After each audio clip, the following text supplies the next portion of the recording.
Ok, pas tous, bien-aimés frères et sœurs.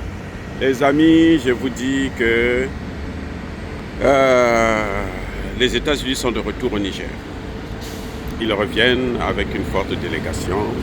Ils viennent discuter avec les autorités nigériennes et ils font croire qu'ils ont compris la leçon. Maintenant, ils vont respecter la souveraineté du Niger. Le Niger est un État souverain. Le Niger peut faire tout ce qu'il veut. C'est tout à fait normal ce que le Niger dit, parce que les Nigériens qui les ont reçus se sont dit « Oh, comme ils sont venus, donc ils se sont fait petits devant nous. Oh, non, nous sommes maintenant des grands, nous sommes forts. » Ah, Africains! Les Africains oublient l'histoire très rapidement. Vous savez, les États-Unis viennent de partir là. Il n'y a même pas 6 mois qu'ils ont quitté définitivement le Niger, que le dernier soldat a quitté le Niger.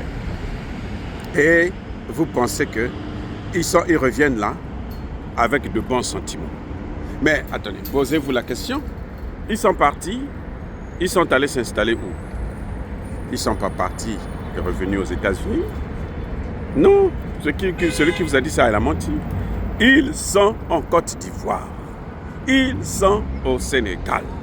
Ils sont au Nigeria. Ils sont au Bénin. Ils sont au Togo. Partout là où vous avez les Français, là, les Américains sont à côté.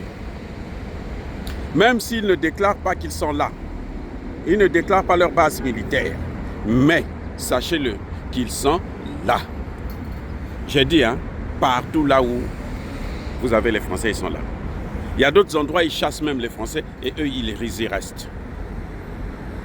Ah, vous avez vu comment le Centrafrique a fait? Il les a rappelés, il les a autorisés d'avoir une base, de s'asseoir, même secrète, même petite. Ils disent que bon, nous on reçoit tout le monde. On ne reçoit jamais tout le monde dans la vie. Vous ne pouvez pas être bien ou apprécié par tout le monde. Ce n'est pas possible.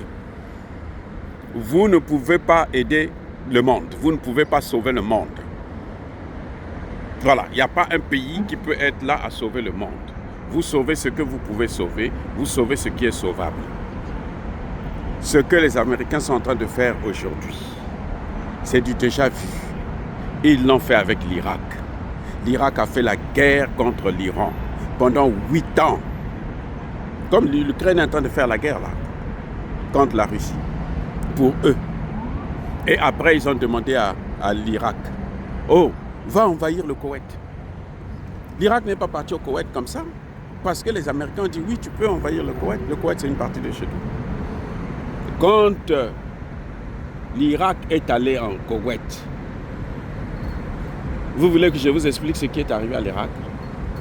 Je vous donne seulement le bilan de morts, plus d'1 million de morts, en 3 mois.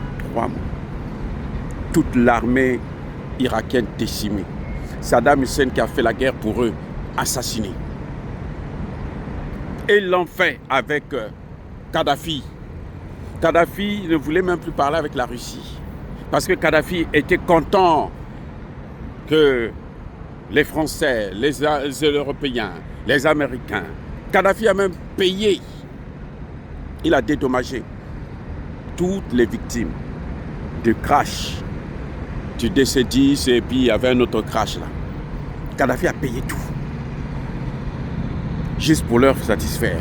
Kadhafi a donné ses armes nucléaires aux États-Unis d'Amérique. Qu'est-ce qu'ils ont fait après? Ils sont allés tuer Kadhafi. Les amis, le Niger là qui reçoit ces gens en disant « Nous on coopère avec tout le monde, nous on est ouverts ». Il n'y a pas un pays ouvert. Ah oui, quand quelqu'un vous a fait du mal, il faut s'éloigner de lui au maximum.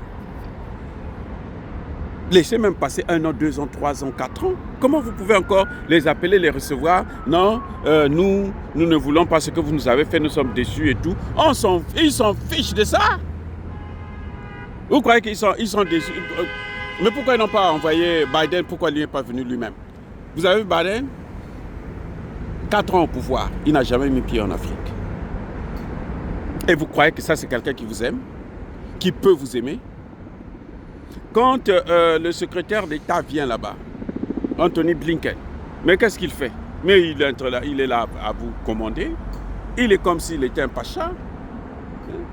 Même Molifi, qui était venu pour demander, faire des leçons, chercher à rencontrer le général Tchiani. Vous avez vu comment il s'est comporté? Vous croyez qu'il se comporte comme ça parce que il pense que vous existez? Et vous croyez que maintenant, il pense que vous êtes maintenant des puissances qu'on doit respecter. Des gens qui ne respectent même pas Poutine, vous croyez que c'est vous qu'ils vont respecter. Mais attendez, il y a quelque chose avec nous les Africains. On oublie tellement facilement qu'on est là toujours les sentiments, la morale, on veut éduquer les gens. Vous n'êtes pas là pour éduquer les Américains, ni qui que ce soit. Vous êtes là pour faire votre travail à vous, pour vous élever, pour vous développer. Vous allez vers là où les gens vous respectent. Vous avez vu comment les Chinois ont reçu les Africains? Comment les Chinois ont reçu Assimi Goïta et Tshisekedi, là où il y a la matière première, alors que Tshisekedi était ici aux États-Unis, au sommet États-Unis-Afrique. Il n'a même pas vu Joe Biden, même pas pour 5 minutes. Non, écoutez, moi, je ne comprends pas les gens qui disent que les Américains, maintenant, nous respectent ou quoi, machin. Je ne comprends pas. Moi, je trouve que les Américains sont fichés perdument. Vous voyez qu'ils ont peur de Tchiani. Ils sont en train de chercher un moyen pour le pénétrer et puis l'assassiner. Dès qu'ils vont l'avoir, là, ils vont l'assassiner sérieusement. Croyez-moi, il n'y a rien à faire. Que ce soit les Américains, que ce soit les Français, que ce soit les Italiens, que ce soit tous les Européens là. Ils ont le même objet. Mais ils ne peuvent pas vivre sans nous, vous ne comprenez pas ça? Et quand nous on s'écarte d'eux, eh bien, celui qui prend la décision de s'écarter d'eux là, mais ils vont chercher toujours à l'éliminer. Il faut qu'on lui fasse payer ça. Eux, ils ne pardonnent jamais. Dites-moi qu'ils ont déjà pardonné. Ils n'ont pas pardonné Saddam Hussein. Ils n'ont pas pardonné Kadhafi. Ils n'ont pardonné personne. Laurent Gbagbo est chanceux d'être sorti de là vivant. Mais en plus, il n'avait rien fait, Laurent Gbagbo. Laurent Gbagbo avait financé la campagne de Jacques Chirac. Et oui, quand il y avait les élections, Laurent Gbagbo a payé. Laurent Gbagbo n'est pas sorti du franc CFA. Il n'en a même pas parlé. Ah oui, il en a parlé peut-être dans son cabinet, mais il n'a pas parlé de ça ouvertement.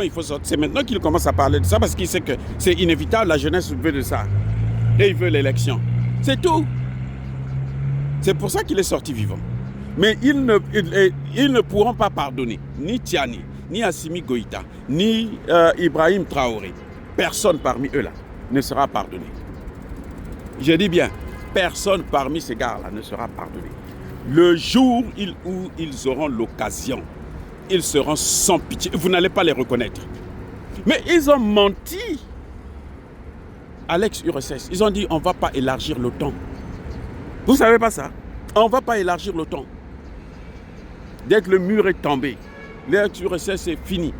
La première des choses qu'ils ont fait, c'est bon, les pays de l'OTAN. Vous savez ce qu'ils disaient maintenant? Ils disent mais les pays sont libres de rentrer dans l'OTAN ou pas. Vous allez faire quoi? Vous allez dire quoi? Le dernier verrou qu'il y a resté à avoir pour disloquer, morceler la Russie, c'était l'Ukraine. C'est pour ça que la Russie s'est dit non, moi je vais pas me laisser avoir comme ça, comme un bleu. On nous a déjà eu en 91 et on va nous avoir encore maintenant. Et il a commencé la guerre. Donc, moi, quand ils viennent comme ça, là, si j'étais moi Tchiani, si j'étais moi le gouvernement, je ne m'occuperais pas d'eux. Vous n'avez même pas besoin de leur faire la morale que vous vous comportez mal, vous avez fait ceci.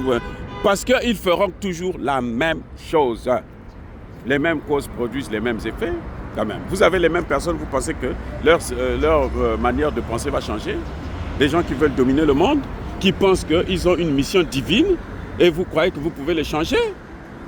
Et c'est ridicule, ça, pour des Africains qui ont passé tout ce que nous connaissons. Ils ont fait du Niger le pays le plus pauvre au monde. Ils quittent le Niger, ils encerclent l'AES. Vous croyez que c'est parce qu'ils vous aiment? Or, non, arrêtez de dire aux gens que non, on a maintenant du respect. Non, ils sont en train de chercher des moyens pour nous avoir encore mieux. C'est tout. Voilà. Soyez bénis, abondamment bénis par le Dieu des Kébites et par nos ancêtres angélisés. Vive l'Afrique éternelle. J'ai dit et j'ai assu.